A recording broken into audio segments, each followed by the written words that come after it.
Okay, we left off talking about Polycarp of Smyrna. We had before that talked about Clement of Rome. And what we're doing is we are introducing ourselves to some of these early Christian leaders. 2 Timothy 2:2, the verse that we talked about last time, where Paul tells Timothy that the things that you've seen in me in the presence of many witnesses, entrust these things to faithful men who will teach others also. That fourfold generation of that model of church leadership is seen in the apostolic level as generation one, the disciples of the apostles, their disciples, and their disciples, that there was an intentional infrastructure that was put into the church so that after the apostles laid that foundational stage of church history and then went home to heaven, that the church would continue to flourish under the leadership of elders and deacons in the church. And we'll talk a little bit more about that church structure in just a moment. But it's really fascinating, I think, to recognize that we know who some of these disciples of the apostles were. Now, certainly we don't know all of their names. A number of their names are mentioned in the New Testament. We have Paul talking frequently about his co-laborers in the gospel ministry, and oftentimes we don't know very much about the names that are listed, except to know that there were people there working alongside the Apostle Paul. But we do have a historical record of some of these individuals outside of the New Testament. Some of their writings have survived.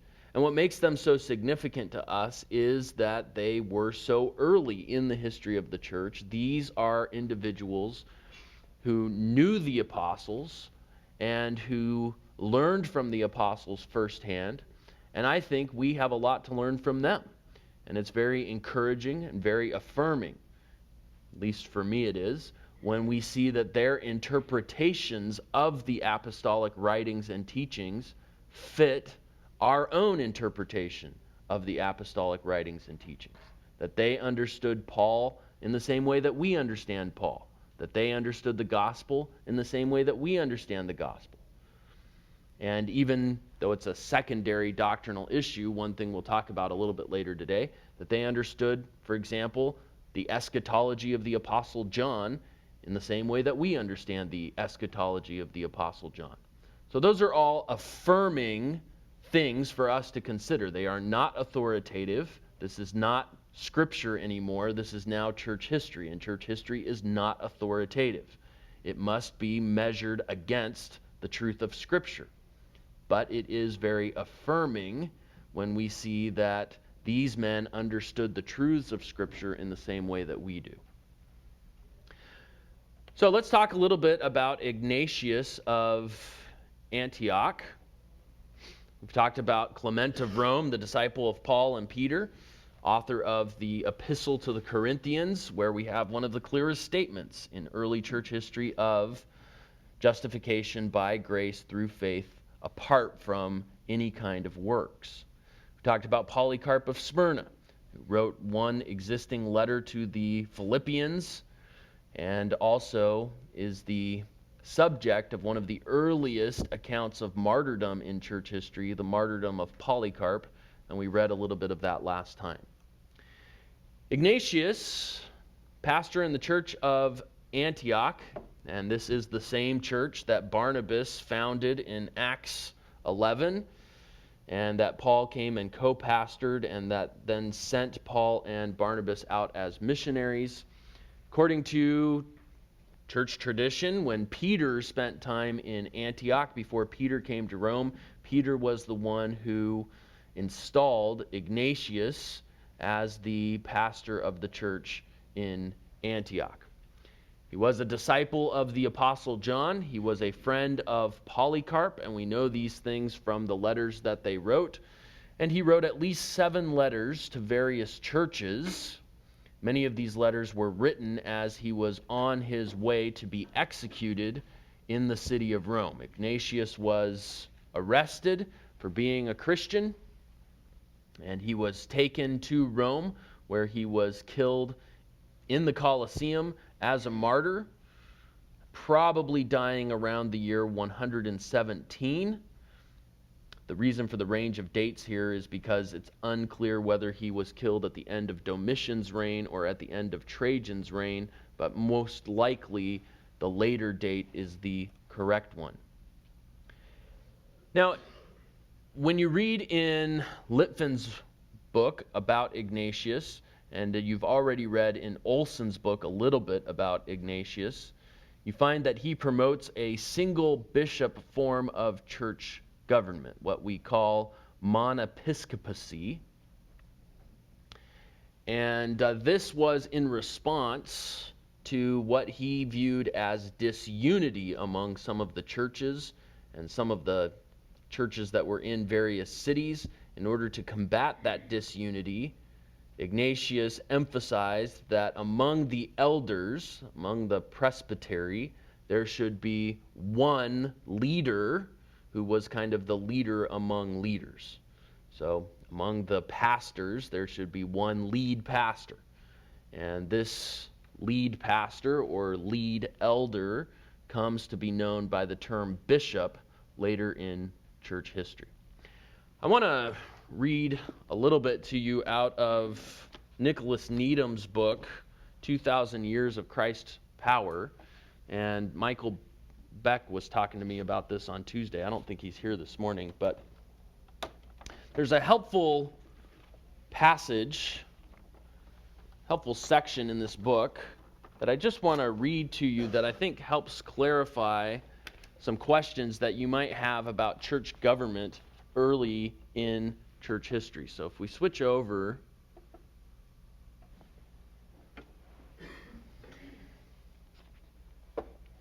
and zoom in here.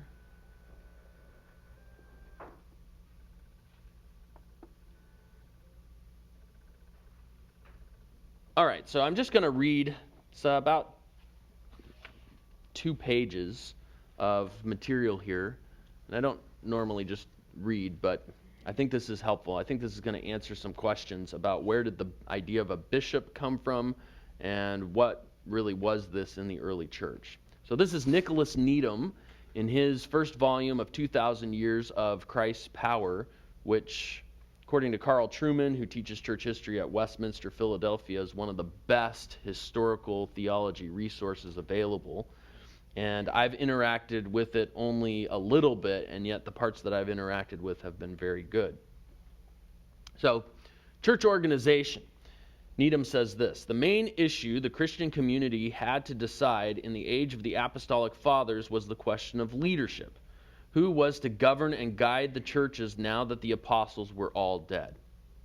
The pattern of church leadership that emerged after the apostolic age was a threefold ministry of bishop, presbyters, and deacons.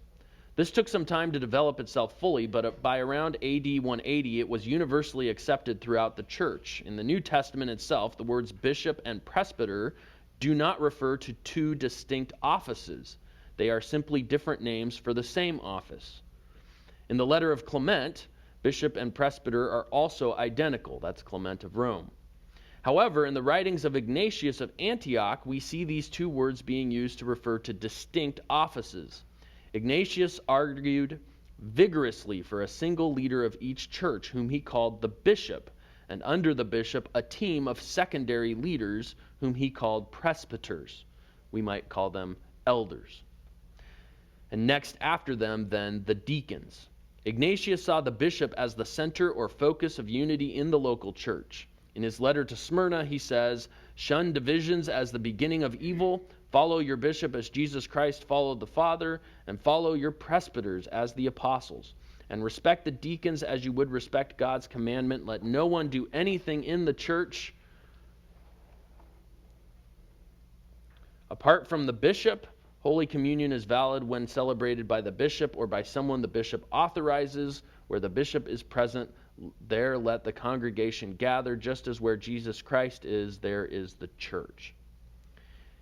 Needham goes on, "It is important for us to understand that the bishops were not seen as new apostles. The early church fathers counted the apostles as unique and constantly referred back to them, quoting their writings and teachings as the final authority." And that's absolutely true.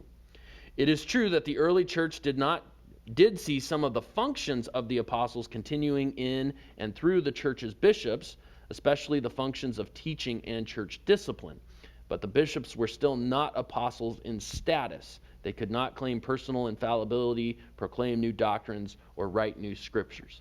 And that runs, of course, contrary to the Roman Catholic claim, which sees the Pope as essentially a living apostle.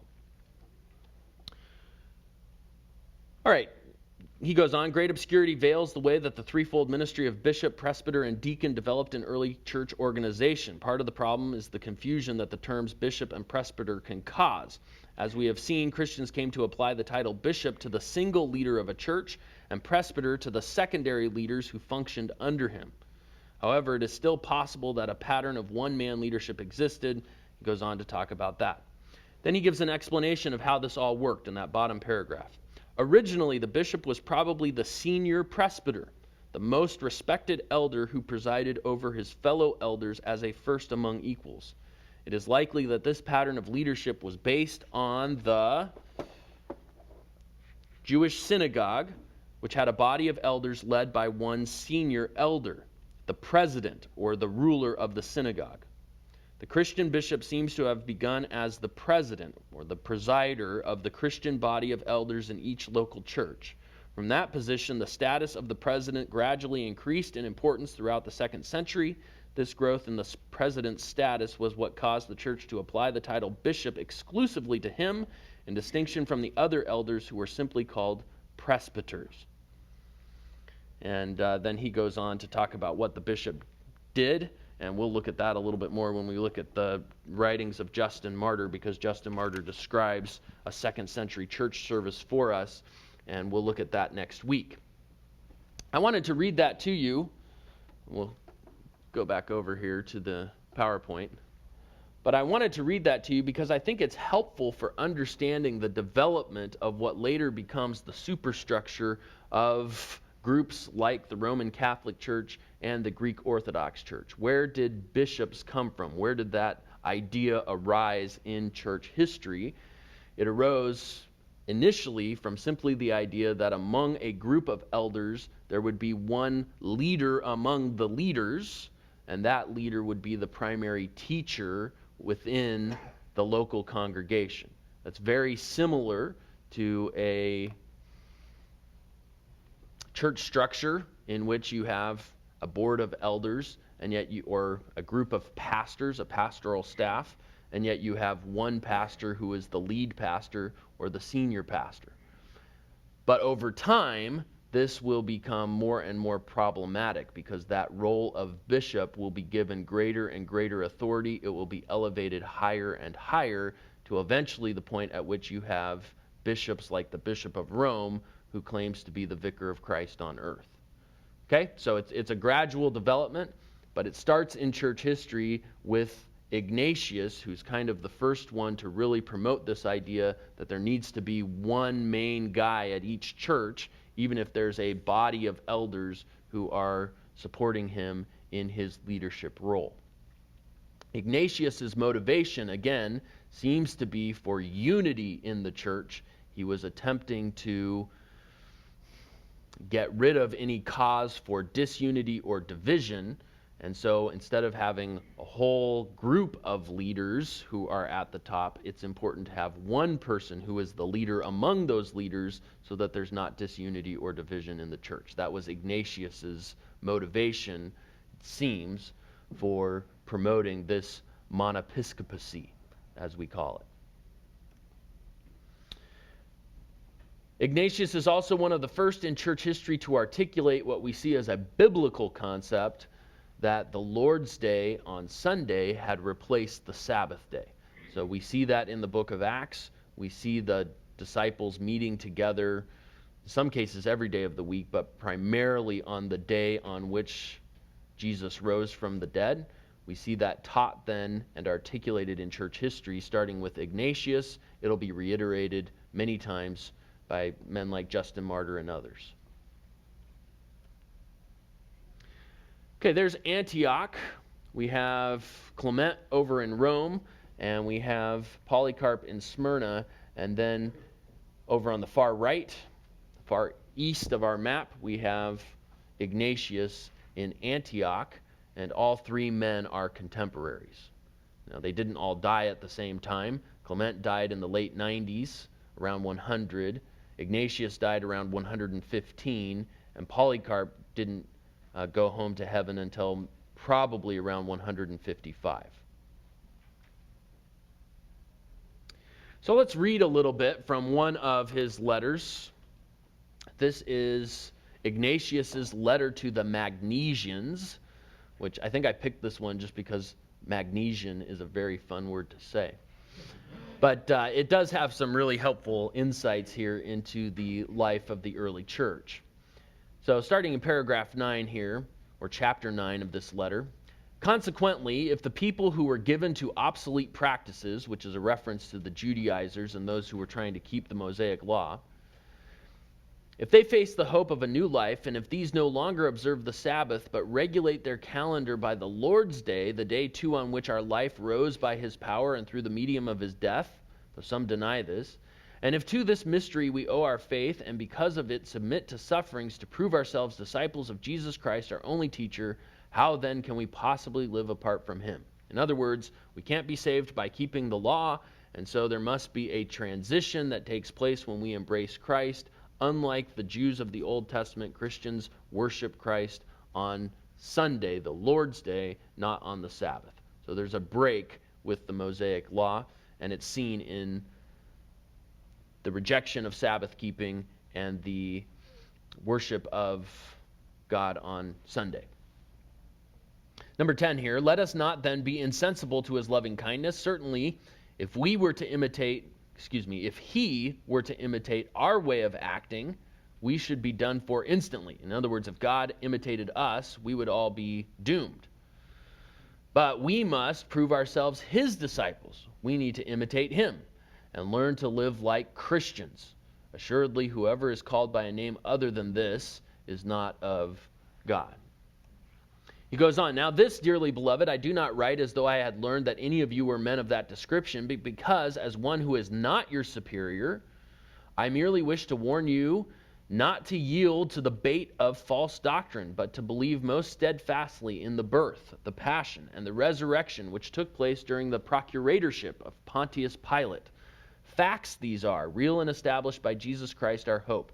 May God grant that none of you may relinquish that hope. Pause there for a moment.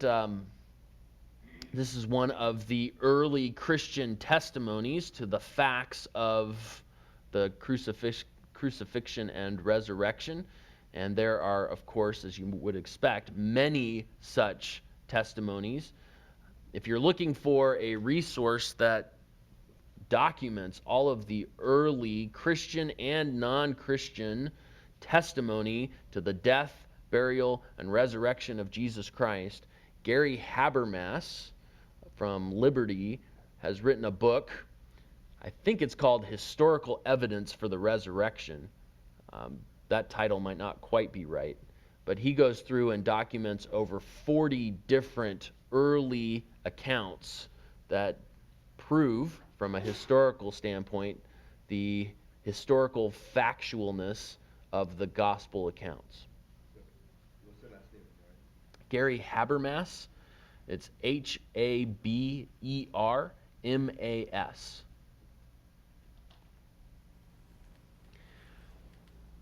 Number 13, be zealous, therefore, to stand squarely on the decrees of the Lord and the apostles, that in all things whatsoever you may prosper, in body and in soul, in faith and in love, in the Son and the Father and the Spirit, in the beginning and the end.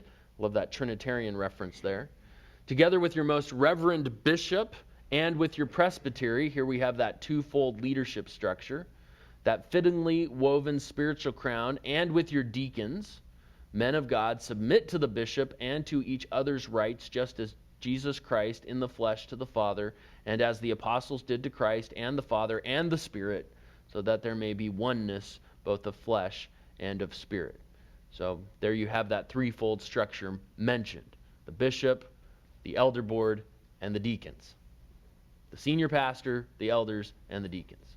If I can use contemporary terminology, sometimes it's helpful because these terms become so so shrouded in tradition and so connected to Roman Catholicism or Greek Orthodoxy that sometimes it's helpful to use contemporary evangelical terms so that it gets rid of the baggage in your mind. Yeah, Brian. Are you going to be getting into how Liffen talks about the Catholic Church and then the Roman Catholic Church and separates that? You're going to be talking about that? You know, that's a really good question. It is something that I always try and mention. I think I have it articulated in the notes at some point. Brian's asking about the term Catholic. In the same way that the term Orthodox gets hijacked by the Greek Orthodox, Eastern Orthodox Church, Orthodox just means to have that, to believe that which is true. It actually means to have straight doctrine, but it means to believe that which is true, that which is in keeping with what the apostles and with what Christ taught. So the term Orthodox itself means straight. Is your doctrine straight? Is it true? Is it orthodox? Eastern Orthodoxy hijacked that term and applied it to its denomination, I suppose, if I can use that term really loosely. The term Catholicism. Catholic is a term that actually means universal. And so when we use the term Catholic, lowercase c, we are referring to the universal, invisible church. The church fathers use the term Catholic a lot, just like they use the term Orthodox a lot, because they believed that they were part of the universal church and that their doctrine was straight and true. That's all they meant by those terms. It is later that Roman Catholicism hijacks the term Catholic and starts to refer to themselves essentially as the universal church of Rome, and so they become the Roman universal church. In the same way that the Mormon church, they refer to themselves as the Church of Jesus Christ of the Latter-day Saints. If you just take all those words together and de-Mormonize them, any true church could refer to itself as a church of the Lord Jesus Christ, of believers who are living in the last days. But the term has been hijacked by the Mormon church. Roman Catholicism hijacked the term Catholic. Eastern Orthodoxy hijacked the term Orthodox. So I have no problem when people refer to evangelical Christians as being Catholic if they're referring to it in the lowercase c universal church sense. However, the term has now become so filled with Roman Catholic baggage that it's usually not helpful to speak in those terms. Okay? This is an important point when you talk to Catholics, because when I've talked to Catholics about early church history, they will give me a whole slew of quotes from church fathers who use the term Catholic. And they say, look, see, so-and-so referred to the Catholic Church. He was Catholic. Well, he meant that in the sense, the general sense of the universal church. Roman Catholic was not what he was thinking about. It's an important caveat. So good question, Brian. Okay, number 14 here. Knowing that you are steeped in God, I am exhorting you but briefly. Remember me in your prayers that I may happily make my way to God. He's on his way to be martyred here. Remember, too, the church in Syria, of which I am an unworthy member. Yes, I do stand in need of your God-inspired prayer and your love. The church in Syria will be privileged through your church to be quickened with refreshing dew. And then number 15, the Ephesians at Smyrna, the place from which I am writing to you, send their greetings. So he's actually writing this letter while he's in Smyrna. Well, who's there with him? Like yourselves, they have come here for the glory of God. They have revived my spirits in every way, as does Polycarp, guy we just met. So he's actually spending time with Polycarp as he writes this letter, even though he is on his way to Rome, where he will be executed. The rest of the churches, too, beg to be remembered in honor of Jesus Christ. Farewell, you who, being of one mind with God, possess an unflinching spirit, which is to be like Jesus Christ. So there you go. There's a little taste of Ignatius's writings. We do see some of the doctrinal teachings that he uniquely articulates, in particular that monepiscopacy, which is just taking the word episcopacy and then putting mono in front of it. So one bishop, that's what that means. At this point in church history, the one bishop model is not a problem. It will become a problem later in church history. That happens a lot.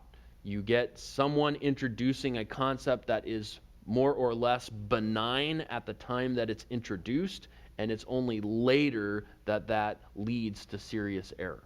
We'll give you some examples of those as we get later into the class. Yeah, Josh. So in reading, I got the impression that, was he referring to one bishop over one church or a bishop over the churches in the city? At this time in church history, there are not many cities that have more than one church. So practically speaking, it's going to be one bishop over a city, because for most cities, there's only one church within the city. So the way it works itself out seems to be that there was one bishop over a city or a region, and that certainly is how it plays itself out later in church history, that each city then has one bishop, even when we get to points in church history where there will be multiple congregations within the city, each of whom have their own elders, and among those elders there's teachers, and yet there will be one bishop who's kind of over all of the churches. But I think that's a more developed state of the church infrastructure that I'm not entirely sure Ignatius had envisioned when he promoted this view. So it develops into that for sure. Yep. Back in paragraph 9, you made reference to really the Lord's Day replacing the Sabbath. Yes. And then I've heard conflicting reports of people saying that church history shows that the Sabbath day was actually always there. It was the Roman Catholic Church that had replaced it. This letter seems to indicate the opposite. Were there conflicting views amongst believers at that time on which day to worship? Not to my knowledge. The reading that I've done on it seems to indicate that the early church was pretty much unanimous in affirming Sunday as the primary day of worship, even though believers would often meet on other days of the week. And there really is a pretty quick separation between Christians and the Jews. The Christians want to separate Christianity from Judaism. That becomes more and more marked as we get into church history. It especially comes up with regard to the date of Easter, which we'll talk about a little bit later, because technically Easter should be celebrated on the same day as Passover, but we don't celebrate it on the same day as Passover. Why not? Because Christians didn't want to share that holiday with Judaism. They wanted to distinguish Christianity from Judaism. So among some of the Judaizers and the Ebionites, perhaps there was still Sabbatarianism, but for Christians it was a replacement of the Sabbath with the Lord's Day. Now when we get into the Puritan literature a long time later, suddenly the Lord's Day becomes the Christian Sabbath, and you have a whole different discussion. But at this point, I think it's pretty unanimous that the early church met on Sunday. And Justin Martyr, in his recounting of a 2nd century church service, makes that explicit. Good question, though. Okay, here we have then the martyrdom of Ignatius, who was killed by wild animals there in the Colosseum. And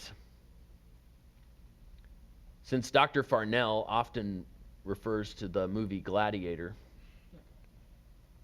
if and when you ever watch the movie Gladiator, there is in the deleted scenes a scene in which Christians are killed in the Colosseum. The director did not include it in the final cut of the film, but it is in the deleted scenes. It certainly was a part of what was happening.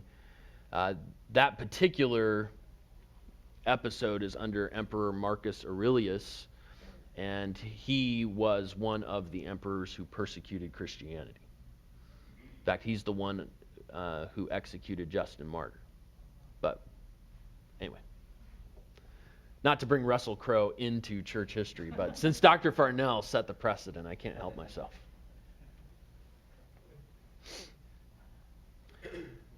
Okay, let's talk a little bit about Papias of Hierapolis.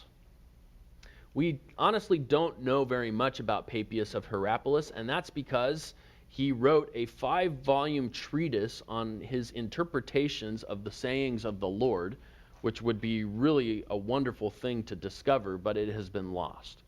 We know that it existed because Irenaeus refers to it and Eusebius refers to it, and in fact, they both quote from sections of it, so we do have some snippets of Papias's writings. And yet the full treatise that he produced has not survived. Among the important historical information that Papias gives us, Papias is one of the early testimonies to the fact that John Mark, the author of the Gospel of Mark, was actually writing down the sermons of Peter. And so technically the Gospel of Mark is the Gospel of Peter as written down by Mark.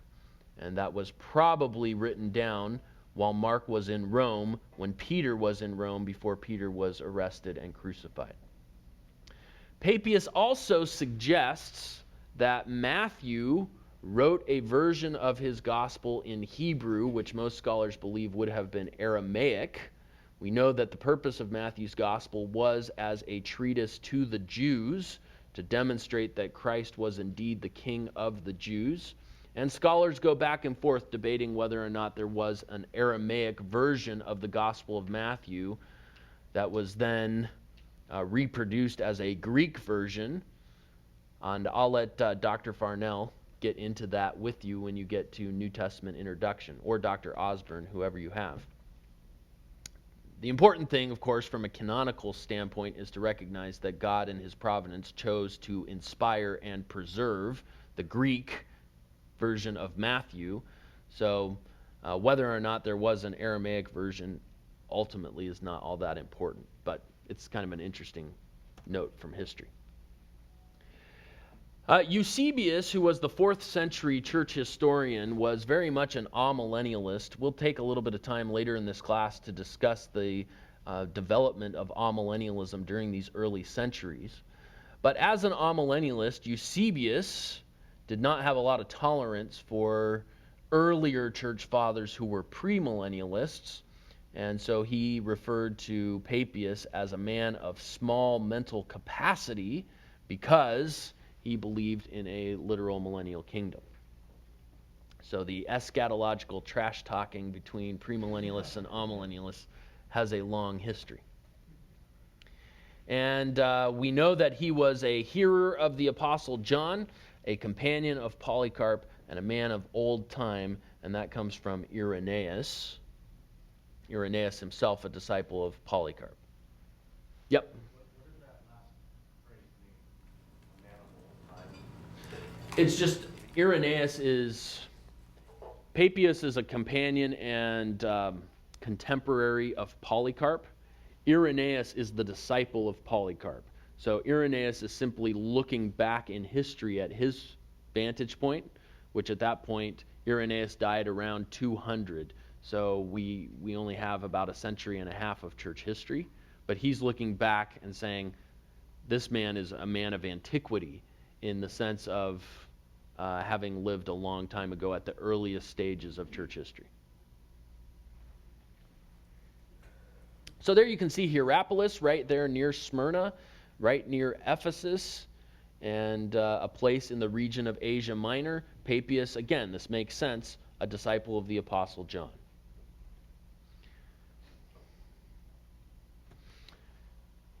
All right, let's read just a couple sections from Papias's writings. And again, these are recorded for us in the writings of Irenaeus and also the writings of Eusebius. He says, I will not hesitate to add also for you to my interpretations what I formerly learned with care from the presbyters. He's actually using that term as a reference to the apostles. You'll see that in a moment. And have carefully stored in memory, giving assurance of its truth. For I did not take pleasure, as the many do, in those who speak much, but in those who teach what is true, nor in those who relate foreign precepts, but in those who relate the precepts which were given by the Lord to the faith and came down from the truth itself. I would And also, I lost my place there. And also, if any follower of the presbyters happened to come, I would inquire for the sayings of the presbyters, what Andrew said, or what Peter said, or what Philip, or what Thomas, or James, or what John, or Matthew, or any other of the Lord's disciples, and for the things which Aristion and the presbyter John, the disciples of the Lord, were saying. For I considered that I should not get so much advantage from the matter in books as from the voice which yet lives and remains. So you can see here from Papias' own testimony that his information, and again, most of it is lost, but his information came directly from the apostles, and in particular, the apostle John. Now, on the writings of the Gospels, Papias says this: Mark, having become the interpreter of Peter, wrote down accurately whatsoever he remembered. It was not, however, in exact order that he related the sayings or deeds of Christ, for he neither heard the Lord nor accompanied him, but afterwards, as I said, he accompanied Peter, who accommodated his instructions to the necessities of his hearers, but with no intention of giving a regular narrative of the Lord's sayings. In other words, Peter preached what happened from his own eyewitness testimony to the gospel, and Mark wrote it down. Wherefore Mark made no mistake in thus writing some things as he remembered them, for of one thing he took special care, not to omit anything he had heard, or not to put anything fictitious into the statements. Matthew put together the oracles of the Lord in the Hebrew language, and each one interpreted them as best he could. So there you have the statements backing up what I mentioned earlier about Papias' take on 2 of our 4 Gospels. And then finally, on the issue of premillennialism, here's Eusebius commenting on this man of small mental capacity, as he's already called him in the context. He says this: the same person, moreover, has set down other things as coming to him from unwritten tradition, among these some strange parables and instructions of the Savior, and some other things of a more fabulous nature. Among these he says that there will be a millennium after the resurrection from the dead, when the personal reign of Christ will be established on the earth. So there you go. Here's Papias, a hearer of the apostles themselves, a disciple really of the apostle John, a friend of Polycarp who was also a disciple of the apostle John, and Papias clearly teaches that there will be a millennial kingdom after the return of Christ. Irenaeus also records some of Papias' teachings, and he is equally, if not more, explicit in recording Papias' premillennialism. Yep. Were there any contemporaries with the Apostle John that had an opposing view to Papias? Not that we know of. Were there any contemporaries who... were there any contemporaries who disagreed with the premillennial position? The answer is not that we have any record of. So every early church leader up until at least the middle of the 3rd century with Clement of Alexandria, that we have an eschatological record of their views, a record of their eschatological views is a better way to say it, they were all premillennialists. There is, in Justin Martyr's account of his own premillennialism, a statement where he says that not everyone is of this same opinion. So there is, and amillennialists like to pour their amillennialism into that statement. Justin Martyr doesn't clarify what he means. So it doesn't necessarily mean that the people he's referring to were amillennial, but he does say that there are other people of a different opinion. What that opinion specifically was, he doesn't articulate. So the only possible crack in the door for amillennialism is Justin Martyr saying, hey, I'm a premillennialist, but not everyone is of the same opinion in the specifics of how I interpret my eschatology. We'll talk a little bit more about that. I've mentioned Papias and Justin Martyr, but to their names we could add a couple dozen other church fathers who all articulated premillennial views. So we'll spend more time talking about the development of eschatology in this class. I think it's a fascinating study, and it really does put the onus on amillennialists to defend their position, because we can demonstrate that those who knew the apostles, the first several generations of church leaders, interpreted apostolic teaching in a premillennial way, universally.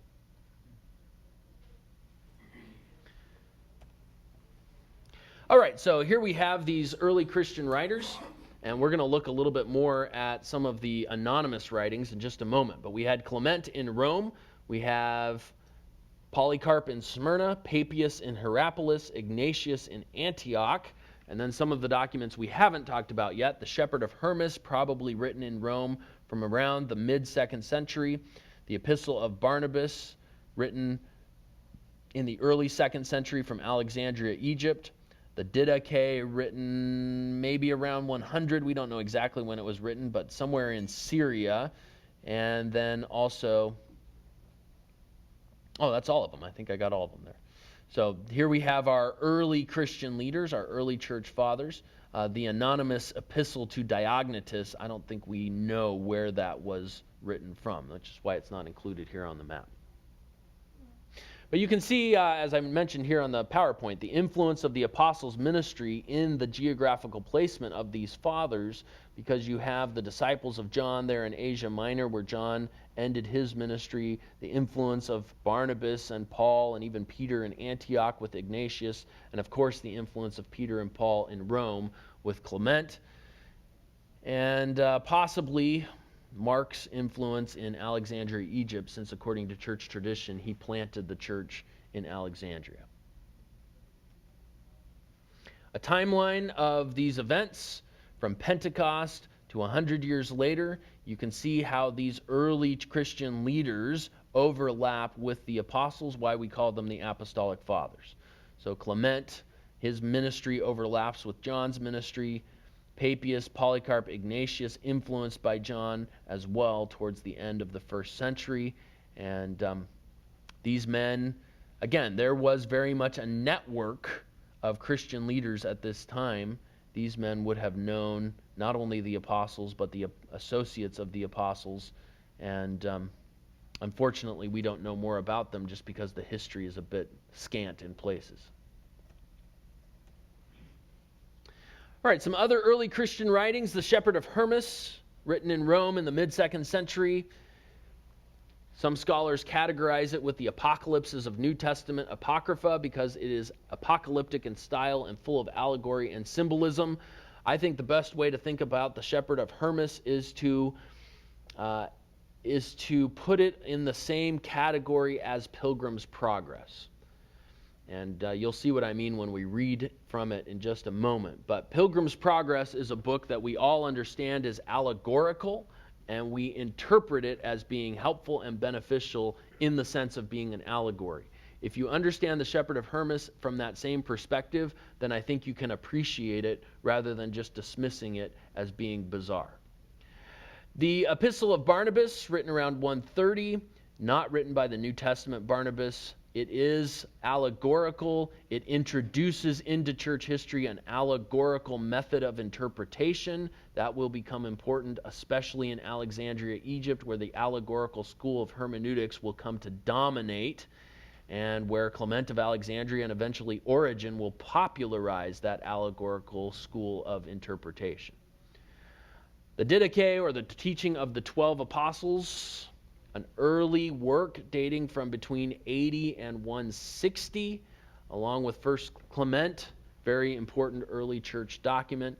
And I've already mentioned in this class, but if you're interested in the Didache, you should pick up Dr. William Varner's commentary on the Didache, which helps explain what's going on from a distinctly evangelical perspective. So let's read a little bit from the Shepherd of Hermas. Again, think Pilgrim's Progress.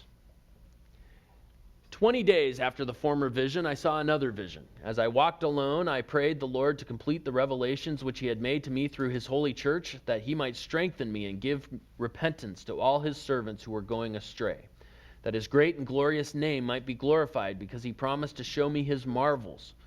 While I was glorifying him and giving him thanks, a voice, as it were, answered me, "Doubt not, Hermas." And I began to think with myself and to say, what reason have I to doubt, I who have been established by the Lord and who have seen such glorious sights? I advanced a little, brethren, and lo, behold, I saw dust rising even to the heavens. I saw a mighty beast like a whale, and out of its mouth fiery locusts proceeded. But the size of that beast was about 100 feet, and it had a head like an urn. I began to weep and to call on the Lord to rescue me from it. Then I remembered the word which I had heard.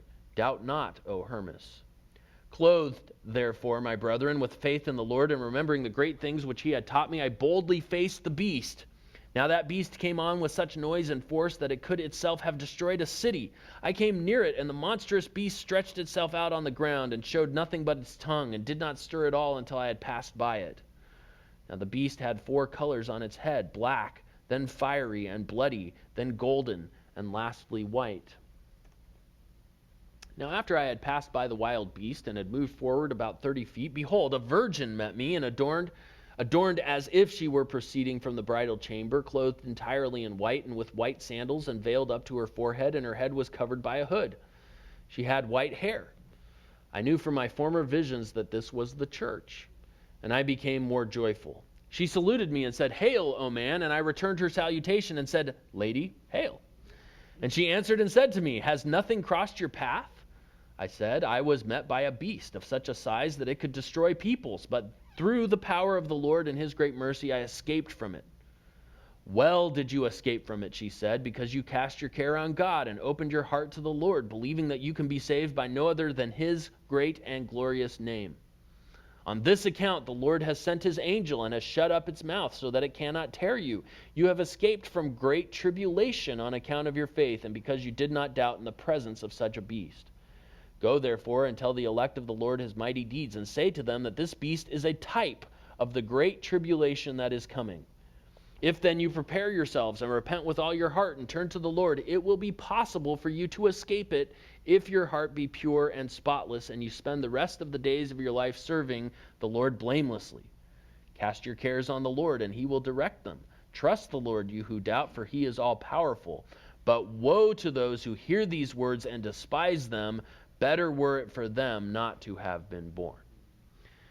So there you go. It's this vision of this monster that attacks Hermas, and he escapes seemingly miraculously. And then he interprets this vision by telling us that that beast represents persecution, and that the church might escape or at least endure persecution if they cast their care on the Lord and live for him. So I think you can see maybe parallels between something like that and Pilgrim's Progress. For me, at least, it helps me appreciate what Hermas is doing rather than trying to figure out exactly, rather than approaching it from a non-allegorical approach. All right, the Epistle of Barnabas. You can see how the shepherd of Hermas would have been especially encouraging to Christians at a time when persecution within the Roman Empire was severe. And his way of presenting these images would have emboldened and encouraged them to indeed remain steadfast in the midst of ongoing persecution. And we'll talk more about the persecution later in this class. The Epistle of Barnabas. Here Barnabas is going to demonstrate the fact that he believes that the church has replaced Israel. The idea of replacement theology, what we call supersessionism, this idea that Israel has been replaced by the church, or that the church is the new Israel, that starts to gain a foothold early in church history. And Barnabas, writing from Alexandria, Egypt, using an allegorical hermeneutic, is one of the first to present this replacement theology. Now, interestingly enough, Barnabas is a premillennialist, but he's a premillennialist who is advocating a replacement theology, and that replacement theology will become one of the touchstone principles in amillennialism. So there's a little bit of a development going on here. But in this section, he's just simply showing us that the things that took place for Old Testament Israel, those now apply to the church. So here in chapter 2, he has made manifest to us by all the prophets that he wants neither sacrifices nor whole burnt offerings. He quotes then from the Old Testament, these things therefore he annulled. So the Old Testament is gone, that the new law of our Lord Jesus Christ, being free from the yoke of constraint, might have its oblation not made by human hands. Quotes again from the Old Testament. Section 9 here, so we ought to perceive, unless we are without understanding, the mind of the goodness of our Father, for he speaks to us, desiring us not to go astray like the Israelites, but to seek how we may approach him. Thus then he speaks to us, the sacrifice unto God is a broken heart, the smell of a sweet savor unto the Lord is a heart that glorifies its maker. We ought therefore, brethren, to learn accurately concerning our salvation, lest the evil one, having effected an entrance of error in us, should fling us away from our life. To this end, therefore, brethren, skipping to chapter 3, paragraph 6, he that is long-suffering, foreseeing that the people whom he had prepared in his well-being, well-beloved, would believe in simplicity, manifested to us beforehand concerning all things, that we might not as novices shipwreck ourselves upon their law. So you can see the distancing that's taking place between the church and Israel, between the law of Christ and the law of Moses. Then the Didache, and we are admittedly going quickly through these writings, but I think it's important to expose you to what was said in some of these documents. The Didache begins with a section that differentiates between the way of wisdom and the way of folly, the way of life and the way of death. And we see this throughout the scriptures in the book of Proverbs and other places. Even in the Sermon on the Mount, we have this broad way that leads to destruction and the narrow path that leads to life. And you see that represented here in the Didache. The Didache means the 12, or the teachings of the 12. And it's a reference to the teachings of the 12 apostles. This document claims to be essentially a summary and a synthesis of apostolic teaching. After this introductory section on the two ways, it will give specific application for baptismal candidates on how they are to be entered into the church and on some of the other aspects of church life. But this opening section is really interesting. There are two paths, one of life and one of death, and the difference is great between the two paths. The path of life is this. First, you shall love the God who made you, your neighbor as yourself, and all things that you would not want done to you, do not do unto another. And the doctrine of these maxims is as follows. Bless them that curse you, pray for your enemies, fast on behalf of those who persecute you. For what reward is there if you love them that love you? Do not even the Gentiles do the same, but love them that hate you, and you will not have an enemy. Does this sound familiar? Sounds a lot like the Sermon on the Mount. Abstain from fleshly and worldly lusts. If anyone gives you a blow on your right cheek, turn unto him the other also, and you shall be perfect. If anyone compels you to go a mile, go with him too. If a man takes away your cloak, give him your coat also. Number 5, give to everyone that asks of you, and ask not again, for the Father wishes that from his own gifts there should be given to all. Blessed is he who gives according to the commandment, for he is free from guilt. But woe unto him that receives. For if a man receives while being in need, he shall be free from guilt. But he who receives when not in need shall pay a penalty as to why he received, and for what purpose. And when he is in tribulation, he shall be examined concerning the things that he has done, and shall not depart from there until he has paid the last farthing. It's just a way of reiterating Christ's teaching in the Sermon on the Mount on not being greedy or hoarding, but giving to others out of a heart of generosity. For of a truth it has been said on these matters, let your almsgiving abide in your hands until you know to whom you have given. In other words, don't let your right hand know what your left hand is doing. A reiteration again of another principle from the Sermon on the Mount. The second commandment is this: you shall not kill, you shall not commit adultery, you shall not corrupt youth, you shall not commit fornication, you shall not steal. taking the 10 commandments in the same way that Christ did and boiling them down to 2 great commandments: love the Lord your God, love your neighbor as yourself, and then applying those in church life. One thing here that you need to see in paragraph 2, this is important. You shall not commit fornication, you shall not steal, you shall not use soothsaying, you shall not practice sorcery, and this: you shall not kill a child by abortion, neither shall you slay it when it is born. You shall not covet the goods of your neighbor. So here we have, in very early Christian history, an application of the command not to murder to unborn children. So for people in American society today who claim that Christianity's anti-abortion stance is simply a product of the moral majority of the 1960s and 70s, that is not the case. All the way back in the Didache, perhaps written still in the 1st century, we have an explicit application of the command not to murder applied to unborn babies and also to newborn babies, since in the Roman Empire both abortion and infanticide were practiced with unwanted children.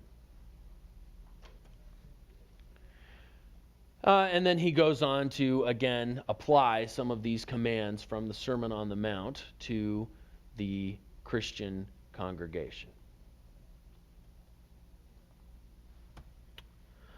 All right, that takes us then to the end of the PowerPoint. And coming back to our teaching notes.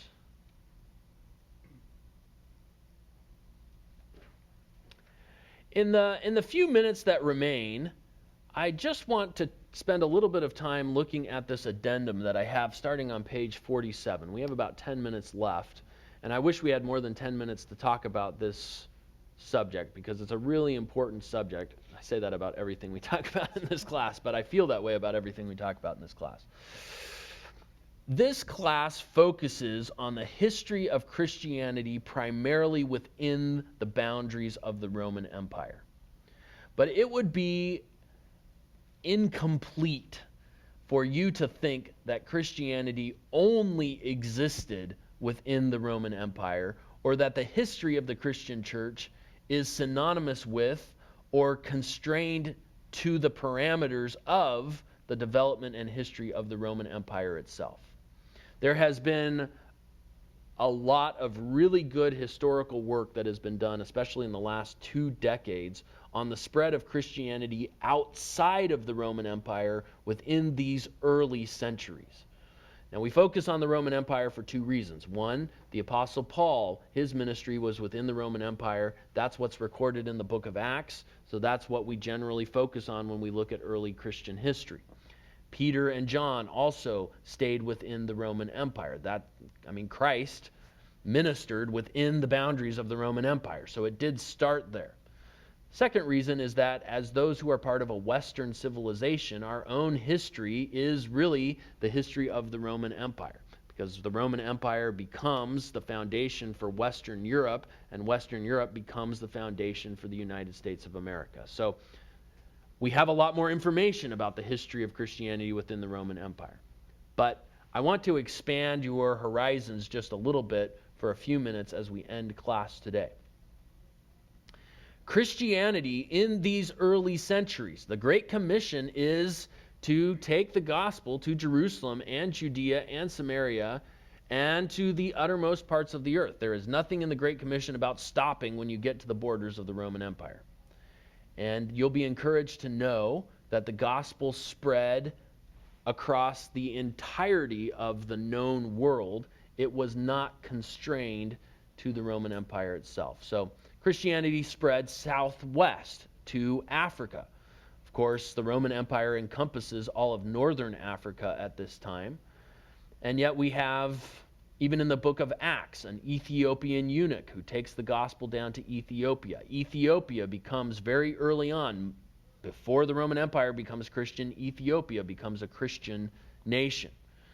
In North Africa, Christianity flourishes along the Mediterranean coast.